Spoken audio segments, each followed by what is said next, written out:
Bonjour, je m'appelle Lucas, je suis CTO de Foodles et j'ai rejoint l'aventure en septembre 2018. Alors les technos qu'on utilise chez Foodles, en back, c'est une appli Django en Python et c'est hébergé sur AWS, ça communique avec une base de données Postgre et une base Elasticsearch. En front, donc, on a la partie frigo, qui est une appli Android Things en Kotlin, 100% en Kotlin. On a la partie client, donc c'est une web app et une application mobile qui sont en React et en React Native et qui communiquent avec le back-end via une API GraphQL. Et on a un back-office qui est en React et qui communique avec le back-end via une API REST. Chez Foodles, donc le back-end, c'est une appli Django et qui communique avec une base Postgre et une base Elasticsearch. Tout ça étant hébergé sur AWS.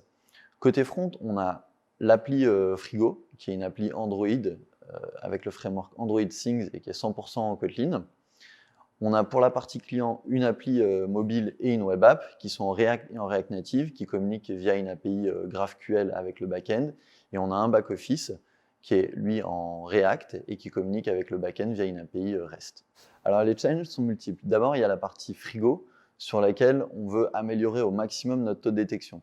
Donc ça veut dire sur la partie hardware, trouver les meilleurs composants, les meilleures antennes, les meilleures étiquettes, et puis sur la partie soft, de faire un algorithme qui soit le plus pertinent et le plus performant possible pour justement réduire au maximum ces erreurs de détection.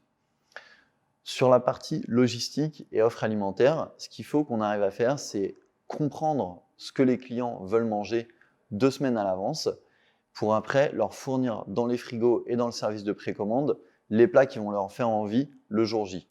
Donc c'est anticiper les demandes par rapport aux consommations passées de la semaine. Et le dernier point, c'est sur l'expérience utilisateur, donc sur la web app et l'application mobile, de fournir la meilleure expérience utilisateur aux clients pour qu'ils puissent facilement interagir avec le service Foodles. Donc chez Foodles, ce qu'on essaye, c'est de rester pragmatique au maximum. Ce que ça veut dire, c'est que les développeurs sont embarqués dans les projets du début à la fin. Donc vous voyez la phase de spécification, le développement, la partie test, intégration et la mise en production, puis le monitoring. Concrètement, quand vous développez une feature, vous allez la coder, vous allez la faire reviewer par quelqu'un, vous allez écrire les tests et vous assurer que la CI run vos tests, et ensuite vous allez faire la mise en production. Ce qu'on essaye, c'est de faire des mises en production dès que le code est prêt à partir en prod.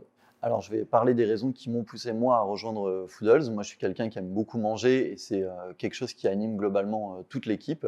Donc ça, c'est très sympa de pouvoir tester les nouveaux plats et découvrir des recettes et échanger autour de la nourriture. Et par ailleurs, ce que j'aime beaucoup, c'est de fournir un service qui permette justement aux collaborateurs des entreprises de bien manger et qui soit viable humainement, contrairement à d'autres food tech qu'on peut voir à droite à gauche. Nous, nos livreurs sont en CDI, on les connaît et on n'a pas des volontés d'ubérisation.